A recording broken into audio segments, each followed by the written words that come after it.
Welcome, everyone. It is noon, so we'll go ahead and get started. People will continue to join, and that is just fine. My name is Christy Ganya, and I'm a program manager for Telehealth Rocks.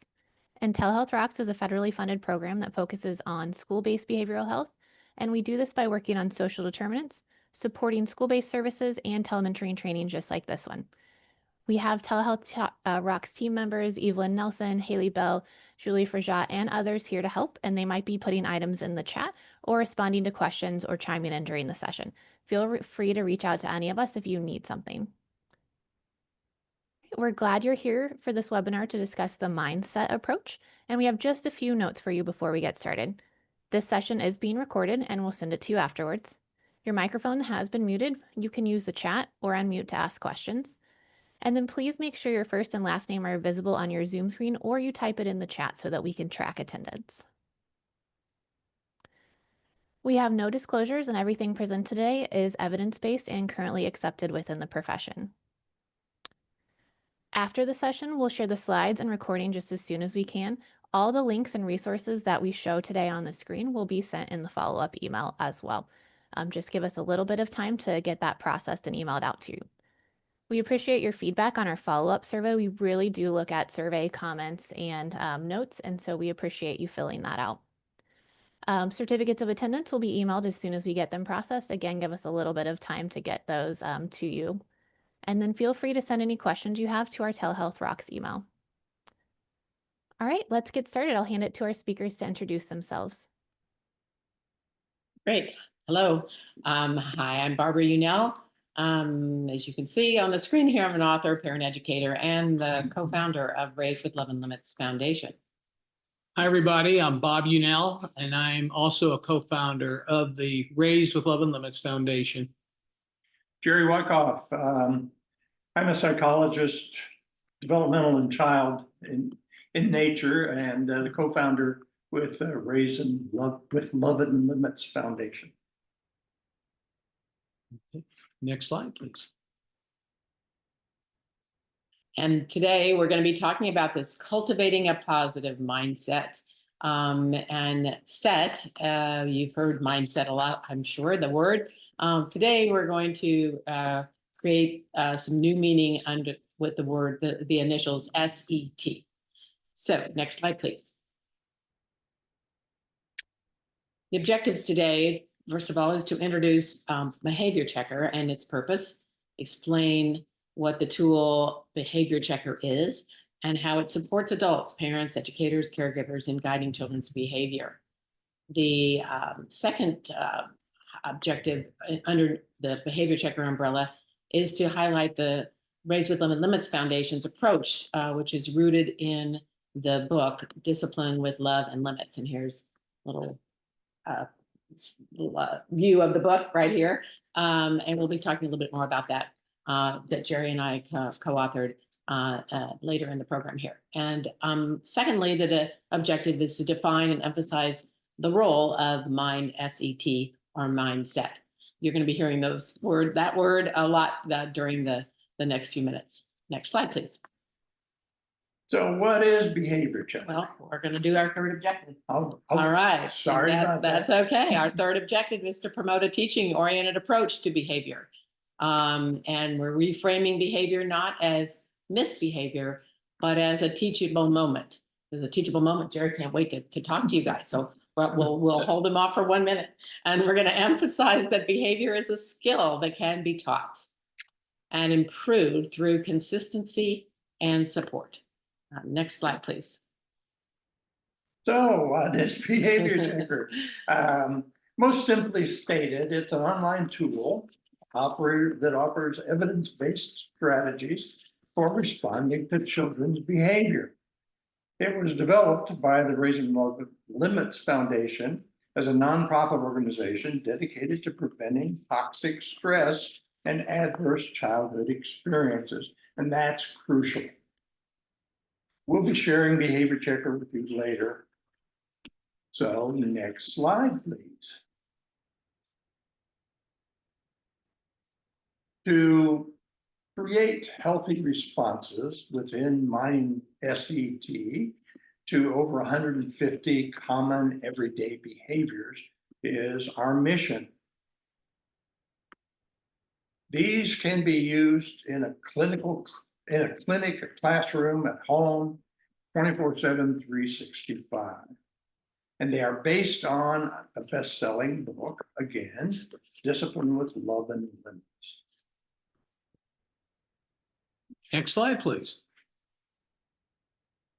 And Behavior Checker is used at many locations throughout the region, from hospitals like Children's Minnesota to across the state of Kansas by Kansas parents as teachers. And very happily, I'd like to report by Telehealth Rocks. And Telehealth Rocks makes Behavior Checker accessible, very accessible to all of you to use with your families. And also your families can use it on their phones, laptops, computers, whenever they need to. And then a video tour of Behavior Checker will be emailed to you. Many of you have seen that, but it'll be emailed to all of you at the end of this presentation. Also, you can see here on the screen is a QR code that'll link you to Telehealth Rocks Behavior Checker. Feel free to put that on your phone, but again, this will all be sent to you. And I want to personally thank Telehealth Rocks because they're making this absolutely free to all of you. Also, here on the right, if you haven't seen Behavior Checker, this just kind of gives you a quick glimpse of the landing page. And I'll focus your attention at the bottom of that landing page where it says Behavior Checker, and you'll see these two boxes. That's where you and or parents or other caregivers can type over 150 different behavioral situations. They can type the behavior they want to search for in that box, and it brings them to, well, you'll see in the following presentation the kinds of information it brings you to. Next slide, please. Okay, so as promised, we're going to reimagine the word mindset, which is now so much part of our speech coming and going. We say we need a new mindset, or we want a new mindset, or we refer to our mindset. Today, we're going to be breaking down what the S.E.T. is in that word mindset, and this mindset approach from behaviorchecker.org, which is grounded, as we said before, in the principles of discipline with love and limits. This approach, we're excited to say, emphasizes the building of safe, stable, nurturing relationships with children by combining love with consistent, unconditional love with consistent boundaries. And what's so exciting about this whole project today, I think, is that we usually think of mindset as a set of beliefs that we have acquired, in our lifetimes and used to understand, to navigate the world. But Mind S.E.T. and Behavior Checker, and as we're talking about self-talk, empathy, and teach, that's a preview of what S.E.T. stands for, has been reimagined into the strategy to help everyone become consistently safe, stable, and nurturing adults for children. So you might be asking, I've said now 2 or 3 times, what a safe, stable, nurturing adult. You might be asking, what does that mean? This is an adult who is consistently there for a child, who emotionally supports that child, who nourishes and provides a safe environment that is free of stress that's become toxic.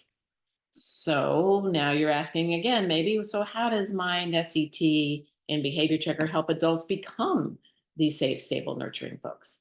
It starts with a positive mindset that fosters positive self-talk and empathy and patience and understanding and effective guidance, teaching for the child.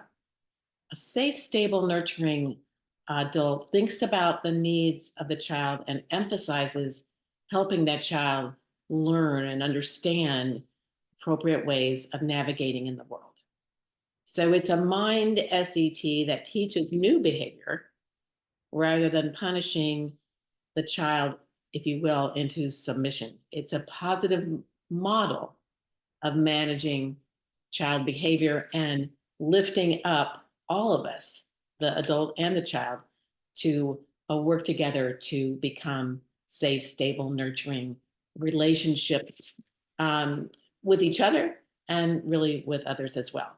Next slide, please. So let's now talk about the core principles of Mind S.E.T. that we have in Behavior Checker: consistency, self-reflection, empathy, and of course, some positive reinforcement. Mind S.E.T. recognizes that every behavior is a teaching opportunity. We would like for caregivers to understand that an unwanted behavior exhibited by the child simply means that the wanted behavior is not yet in the child's repertoire. That behavior has not been learned so that it's readily available to the child. So what is needed to teach the child the new behavior? This concept focuses on building new behavior that replaces an unwanted behavior rather than simply trying to suppress the problem, as Barbara said, punish away the behavior. This teaching new behavior that replaces problem behavior is an important concept. The elements of Mind S.E.T. demand consistency. A new behavior that is introduced one day must be encouraged again the next minute, the next hour, the next day. Children, by their very nature, need consistency. Consistency brings predictability for them, and predictability brings comfort. This means that a new behavior that is being taught must be constantly recognized and encouraged until it becomes second nature to the child. Mind S.E.T. also requires understanding of a child's world. What might he be thinking? What are her needs at this point? Why is he doing what he's doing? Understanding the view of the child requires empathy, that ability to understand the world as the child sees it. It's the old walking in the child's shoes kind of thinking. It asks the question, I wonder what's going on in her head right now. Empathy is crucial in what a child needs. We know that having safe, stable, nurturing adult is vital in preventing toxic stress for a child. Empathy is crucial with that. Empathy comes in two levels: a cognitive understanding and an emotional feeling, and is something we are all born with to varying degrees. On a cognitive level, a safe, stable, nurturing adult needs to be able to understand and empathize with the child. We can recognize the emotional level in babies who begin crying when they hear another baby cry. It's believed that empathy is that cognitive and emotional state that allowed early humans to form groups for survival. Empathy must be nurtured in children, or it begins to fade. Some research supports the theory that inborn empathy must be nurtured and can be destroyed by a chronically angry adult caregiver. Research suggests that empathy resides in the prefrontal cortex, which is that reasoning and governing part of the brain. Angry reaction to the child's needs can lead to damage to that part of the brain and can suppress the child's ability to feel compassion for another person, hence a loss of empathy. We cannot stress enough the need for empathy in a social world, and empathy, both cognitive and emotional, is an absolute requirement for a safe, stable, nurturing adult for children. So back to our teaching model. In teaching a new behavior, we know that once the new behavior is introduced, it has to be encouraged. We all like a little encouragement as we tackle new things, and children need to be encouraged even more. It's a new world for them as they try to figure things out. Learning something new can be stressful, but with encouragement and support, it can be learned and can become a part of a set of appropriate behaviors. Encouragement is a natural part of any teaching model. But above all, in order for Mind S.E.T. to work, it involves self-reflection. To be safe, stable, nurturing adult, we need to have our act together. If we are overwhelmed by emotions, we aren't going to be able to think clearly. Therefore, learning to talk to ourselves in positive ways will set the stage for our understanding of why the child is behaving in a way that is unacceptable and help us work out a teaching strategy for the child to learn the behavior that we want. We can't do that efficiently if we are emotionally stressed and overwhelmed. So learning how to talk ourselves into calm space is the first step in becoming a safe, stable, nurturing adult that the child needs. Next slide, please. Now let's talk about the skills needed to build a healthy mind, S-E-T. We start with the S for self-awareness, which requires our own emotional regulation. We need to model respect and frame the situation in positive terms. That requires emotional regulation, modeling respect for the child and framing the situation in positive terms. In order to change a behavior, we first must identify the behavior to be changed. Behavior checker lists over 150 behaviors that are common in children. So having a good description of the behavior will help find it in the archives of behaviors that you'll find in Behavior Checker. Describing behavior as being bad or as a child as having a bad attitude aren't good behavioral descriptions. Behavior has to be observable and measurable. Hitting is a good behavioral description. Being belligerent is not. Before we can teach anything, we must do our self-assessment. The S in mindset is for self-talk, or what we are telling ourselves about the behavior we want to change. It's the frame we put around the picture we have of the behavior. The strategies involved in self-talk are based on cognitive behavior theory, which suggests that we talk ourselves into our emotions. That means that through our self-talk, we actually create our emotions. The implication here is that we can talk ourselves differently to create different emotions. What a concept. That actually puts us in control of how we feel.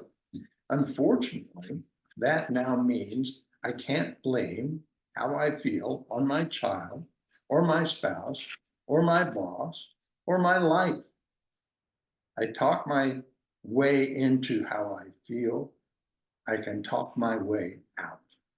My feelings become my choice. But how exactly does that work? The basics are simple. If I make unreasonable demands of myself or my child, I will end up feeling frustrated and even angry. An unreasonable demand might be in the form of this self-statement. My child must obey me and do what I say. So why is that unreasonable?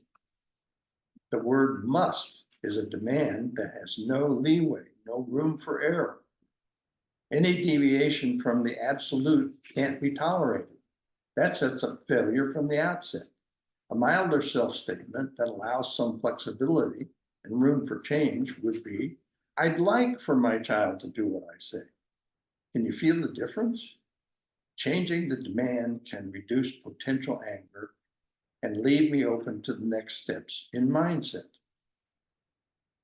Understanding our use of words that demand and exaggerate are simple ways to begin a more positive and calming mind, S-E-T. Bottom line is that when we're upset, hard to think clearly, and Behavior Checker gives us ways to reduce upset through reframing the situation so clear thinking is more readily available. Another way we upset ourselves is an exaggeration. When we think of a child's behavior as awful, over the top, totally unacceptable, then we are likely to be upset. Framing the behavior as simply needing to be replaced rather than overwhelmed reduces the emotional impact and opens the brain to clearer thinking. We all know that when we are emotionally upset, we can't think clearly and will not be able to adequately solve the problem. Next slide, please, Barbara.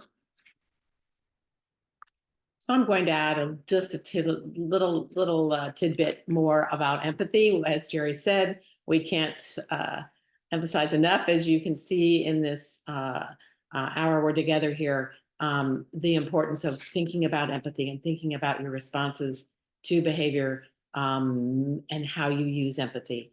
The idea of putting yourself in a child's shoes, sometimes it's really hard. Sometimes you've never been in the situation that the child's in. And so it's hard for you to actually do that, but you can imagine what is motivating a child to engage in a particular behavior. You can, just even from your own experience, think about on the cognitive side, as Jerry said, and on the emotional side, what may be going on in the child's life to create this behavior or these words that the child is saying.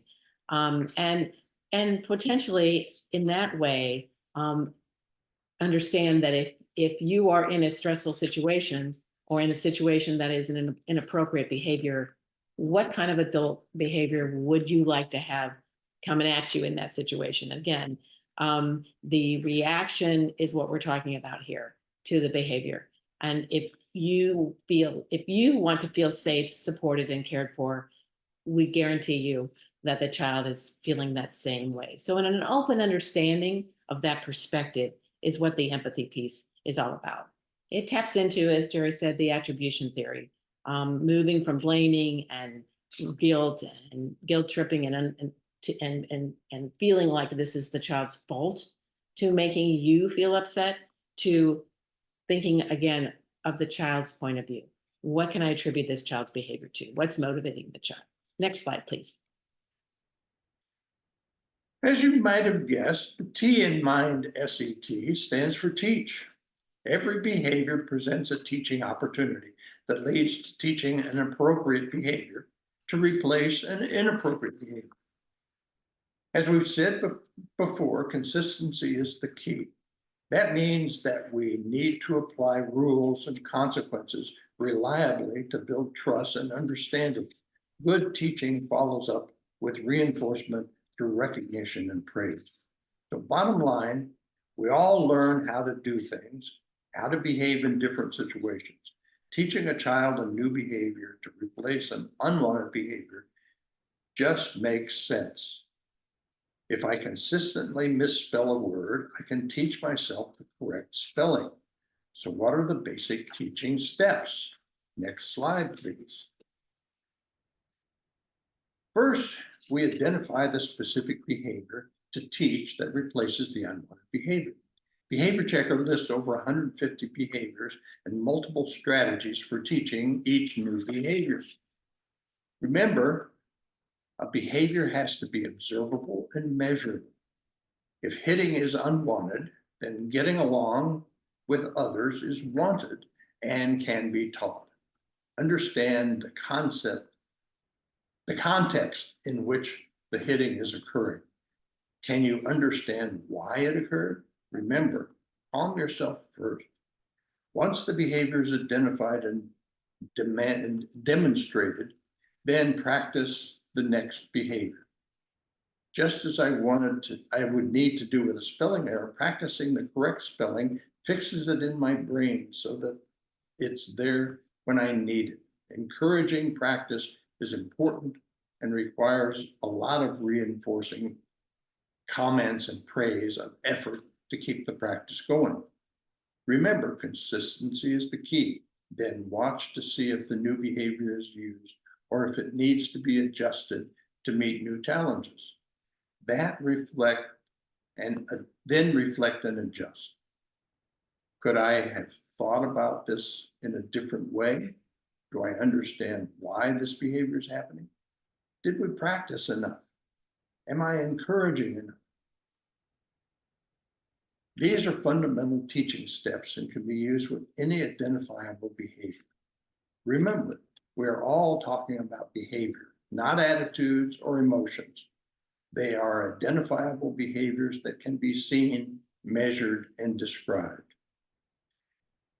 At this point, it's important to also understand that unless a child's behavior is dangerous to life and property, The teaching method does not always require an immediate reaction or remediation. We can take time to think. We can think things through and develop a plan. Teaching does not rely on punishment, which is effective only if immediately applied. Unfortunately, punishment has such built-in problems that it is not recommended. Punishment can create toxic stress for the child and can damage the young child's brain. Punishment tells the child that the adult is not consistently safe, stable, or nurturing. Punishment also teaches how to do things in a way that avoids detection. The primary lesson learned through punishment is deviance. So there you have it. Mind S.E.T. defines the approach to solving problems that you will find in Behavior Checker. Next slide, please, Barbara. So you've heard about 3 steps, you've learned about SET.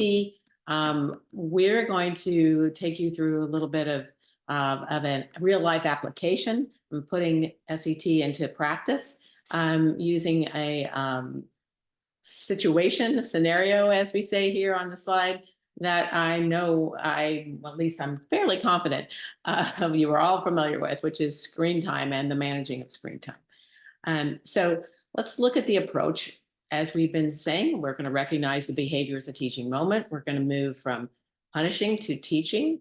We're going to help build accountability without blaming and shaming. And as in so many of these things, we know what we're not supposed to do, but we're looking for what to do. And indeed, on the adult side and on the child side. So we're hopefully in this example, this worksheet that we're going to be walking through, and it's on a link that we're going to put in the chat. It'll help you practice, as we've been saying, this kind of SET behavior.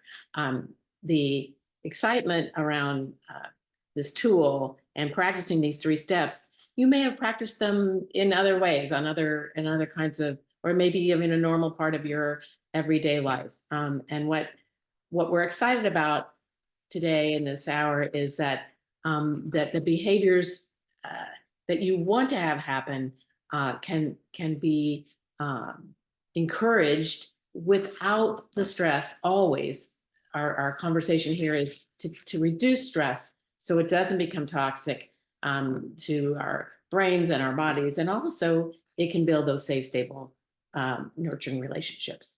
The excitement of Behavior Checker is that we give you over 150, as we've said, different examples. So let's just go to the next slide and walk through a little bit on screen time. All right, I'm going to keep this brief because we've been talking a lot about self-talk and a lot about empathy and teaching. So you can see here that positive self-talk, again, keeps depression and anxiety and that cortisol and adrenaline lower, so it helps us make clearer decisions. Conversely, if we're pretty much talking about how terrible this all is, that can raise our level of anxiety. So what's an example of a positive versus a negative? We just put it out here. So the negative, this is awful. My child's always looking at her phone. I can't stand this. And on the positive, you have to have that breath too. You know, you got to exasperating breath. And on the positive side, okay, I can handle this. I know what to do. Back to, I know what I don't want my child to do, but what do I want? So no big deal. I can handle this. Next slide, please. Now we're going to work in the empathy piece that we've been talking again so much about. And so we're going to keep our perspective on thinking about our child. So here's an example on the screen addiction. Wow, let's see. What would be a non-empathetic response? You're on the screen all the time. I'm going to take this away. And again, what if someone said that to you? Put yourself in your child's shoes. Is that the teachable moment that you want? Is that teaching your child anything? No, it actually is just, as Jerry said, teaching the child to go underground and use the phone without your seeing it. On the empathetic side, I know it's frustrating when you want to play on the screens and it's time to do something else, or we got to go somewhere or whatever. Again, you're identifying on an emotional side and a cognitive side that you understand where your child's at. Next slide, please. A teaching piece, the 4 steps that Jerry talked about. We're just going to go through that quickly. Identifying the behavior you don't want. You don't want so much screen time, but you do want to be able to, let's just say specifically, back to Jerry's point about being specific, let's just say we want to take the phones away at when you're eating at the table or wherever you guys are having a meal or some sort of treat or some sort of snack. So that's the goal. Demonstrate how you want to do it. All right, well, what are you going to do with the phone? If you're not going to be doing it, having it on you, well, maybe we create that. You may be already doing this, the phone basket, or we figure out where we're going to put the phones. The third piece, again, make doing the behavior worthwhile. So, you know, when the grandma's rule in behavior checker says, when you have, then you may. So when we're all finished with dinner, then we can get the phones again or the screens or whatever it is. Again, figuring out in your situation, with that particular child that you're with, what makes sense. And there's lots of options for that, of course. And then the final step is acknowledge success, labeled praise. So I'm so glad we were talking about our day today, or we talked about our favorite part of our day. It's so fun to do that. I really love hearing what happened to you. That again builds in all kinds of good, safe, stable, nurturing, acceptance, unconditional love, and the sense that you're there for that child. Next slide, please. So what are the benefits of adopting this behavior checker mindset for children? We're just going to summarize here. It develops, as we're talking about these teachable moments, develops the model of self-discipline, because you're going to have more emotional regulation when you practice self-talk and empathy. It also builds trust and security in these adult relationships, because you're moving from a punishment and angry, shaming, blaming model to a safe, stable, nurturing model. So that children can pick up on those emotions and the words that you're saying, as well as your body language, your smile, how the way you're with your child sometimes is more important. The way you're with them. Are you embracing? Are you hunched over? Are you angry? They can feel that emotion. For adults, reducing the stress by providing these clear strategies. Again, you know what to do. You know, you've got a teaching model. And our dream and our goal is that this becomes just second nature, just like brushing your teeth. You know exactly what to do. And it enhances your confidence. And the data and the research we've done on this actually shows that these strategies build competence, confidence, and the idea of how to manage behavior also helps reduce your anxiety and tendency to have the brain and the body create more stress that is toxic. You're making it a commitment to skill building, which is exciting, I think, for all of us, because as the teaching model, we have this opportunity to create these teachable moments and shifting from control to connection. Those are, again, the benefits that we've researched and we've seen that people are actually benefiting from. Next slide, please. Okay, so this doesn't end with this webinar, because it's so important for us to leave you with a complete mindset toolkit. And we've done that, especially with Behavior Checker, which will give you and your families access 24 hours a day online, either on their phones, on computer, on laptop, whatever. And everything that we've talked about today is really summarized on Behavior Checker. We have all kinds of different resources on the website, everything from a complete discussion of what we talked about today, the mindset approach, what safe, stable, nurturing relationships are, how to build them. You'll find developmental milestones, lots of resources, lots of research as well for those who want to dive into the background of the science of these evidence-based advice and prescriptive pages throughout Behavior Checker. Also parenting programs as well. And we also are proud that we have included the Telehealth Rocks video on safe, stable, nurturing relationships. That's on Behavior Checker now. It's also on the Telehealth Rocks website. Also, you'll find, I think Barbara showed it earlier, but we give information on the book Discipline with Love and Limits, which is really the foundation of this work, and that's there as well. So everything's there, and I think you're going to get ways to access all these links and websites, and even the mindset worksheets from Telehealth Rocks. I think you received some of this earlier. Some of it's on their website, and some of it will be in follow-up emails as well. So the next slide, please.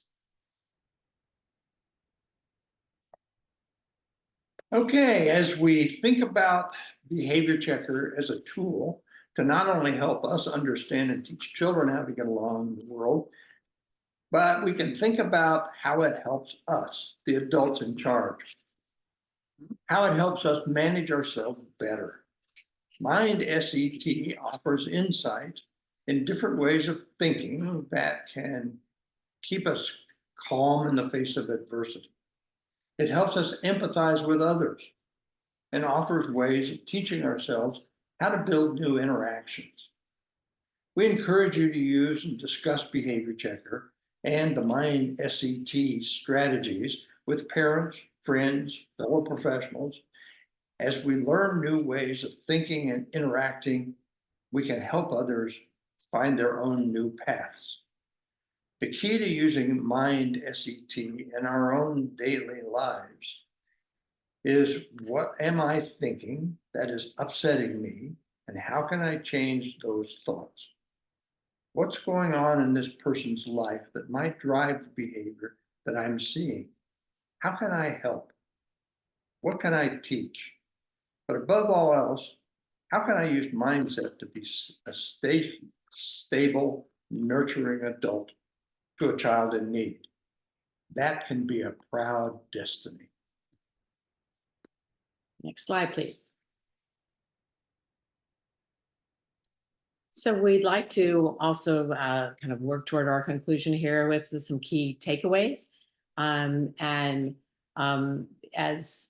you know, if you were all sitting in an audience in front of us, we would probably have a sort of a mindset song that we would sing and all say to each other, or look to each other and give a high five around it. So hopefully you can, the key takeaway number one, of course, is to embrace the idea of and the application of it. It's not just an idea or an approach. It actually is the T based on applied behavior analysis, the data on that way of teaching a new behavior, but also the joy we hope we've conveyed to you of using this, as Jerry said, in lots of different ways in your life.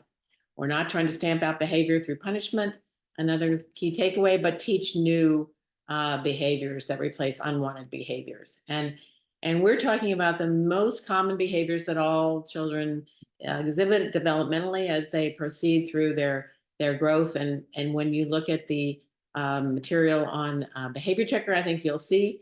And when families commit, or when you commit to consistency, we hope you do it with the families, with the adults who are doing the heavy lifting every day, whoever that is in a child's life. And that consistency not only is consistency of applying the SET strategies, but also consistency among caregivers.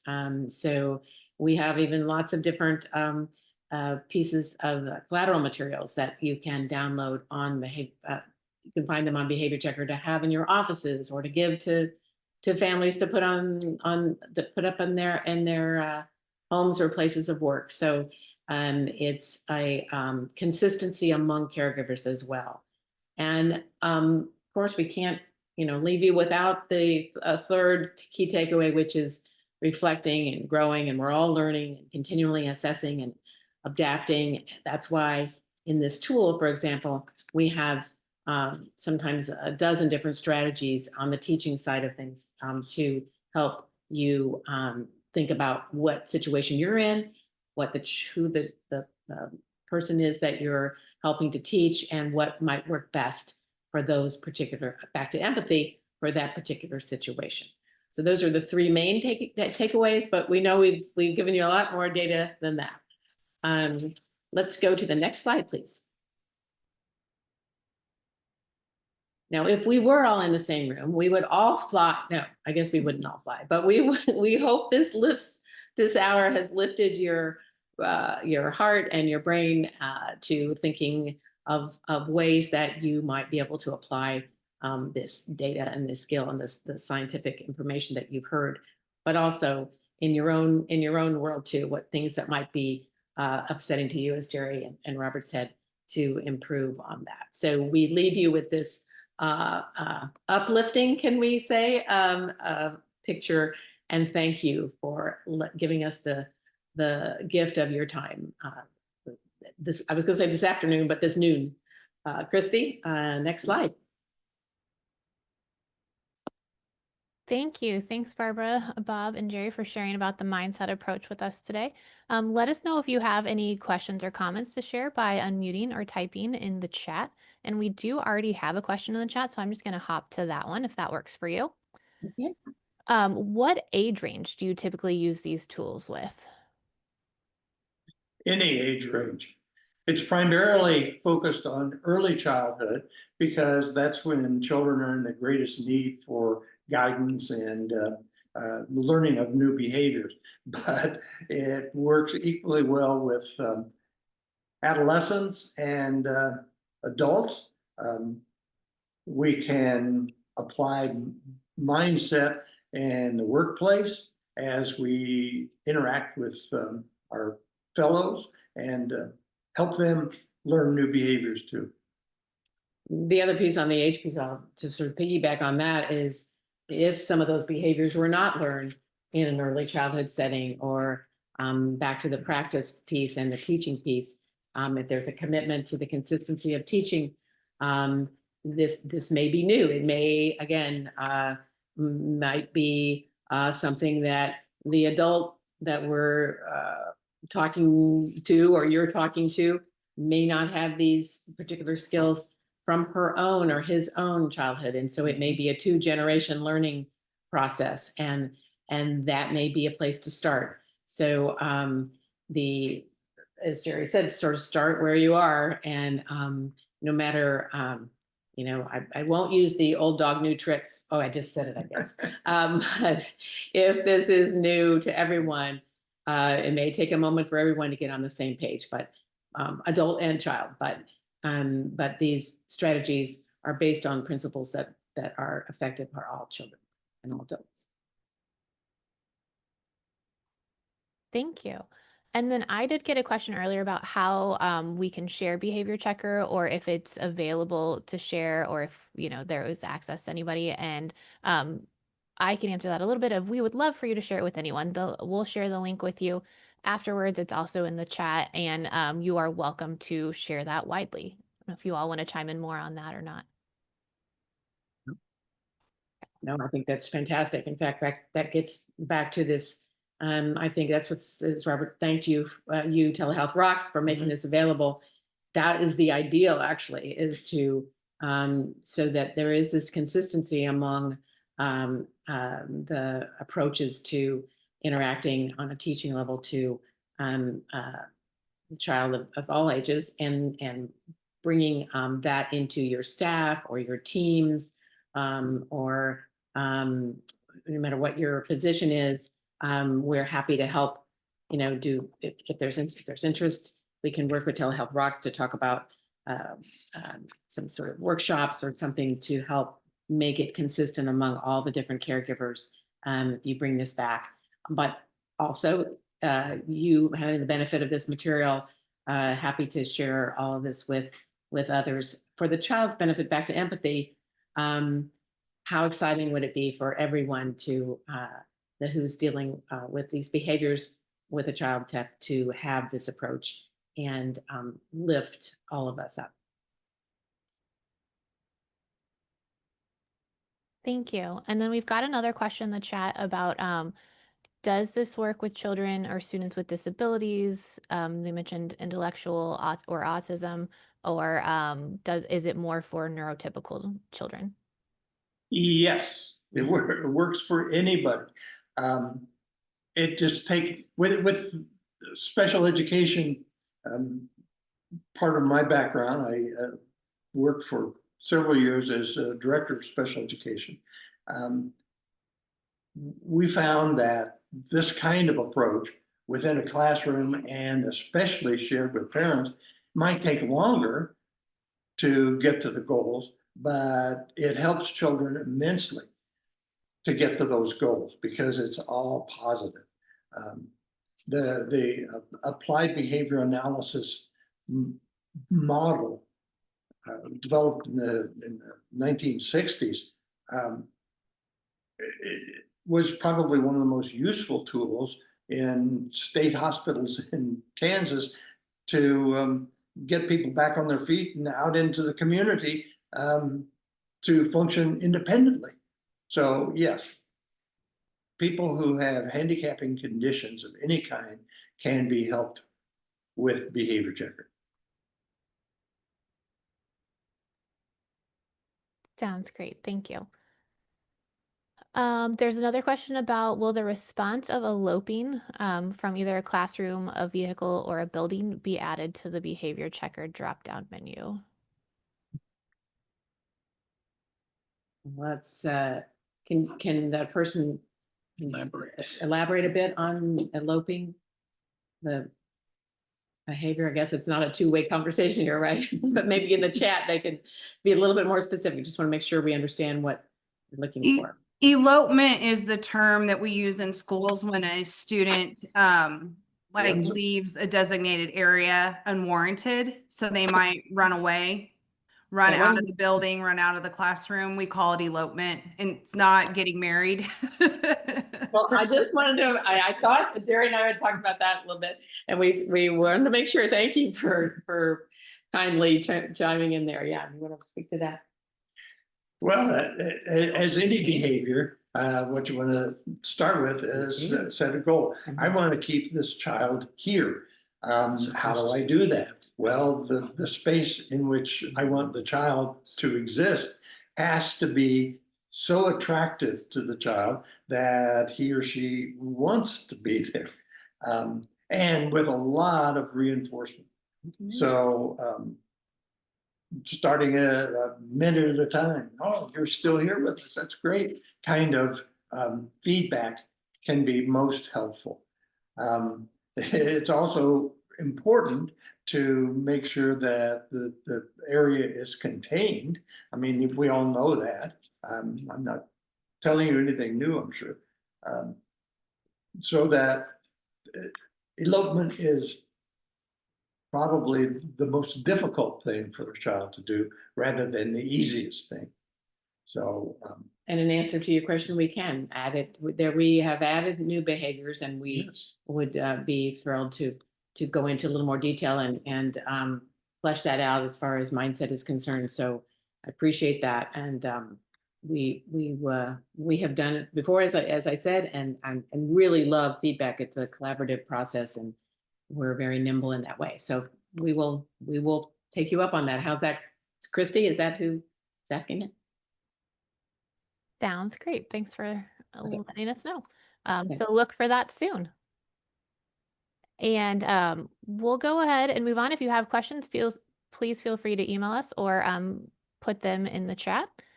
Right now, we're curious about your your takeaways or what you may take from this session. Is there a new piece of information? Is there a strategy you might want to try? Is there something you might share with a coworker? So feel free to type that in the chat. And as we're typing those in, I will wrap up our session here with just where we can find everything. We want to say a big thank you to our wonderful presenters for sharing their evidence-based method and behavior checker tool. Thanks to everyone for joining us in the audience today. We really enjoyed learning with you, and thank you for typing in, some of the takeaways that you're going to find. I see lots of mentions of behavior checkers, so great. We will also send that resource out to you afterwards in the follow-up email. There is a survey in your inbox, and it should only take a minute or two to fill out. And we really do appreciate and go through your responses. They help us shape future trainings. So submit it and let us know what you think. We'll also send their certificate of attendance and follow-up emails or follow-up materials to your email. So thanks everyone for joining us today, and have a great rest of your day.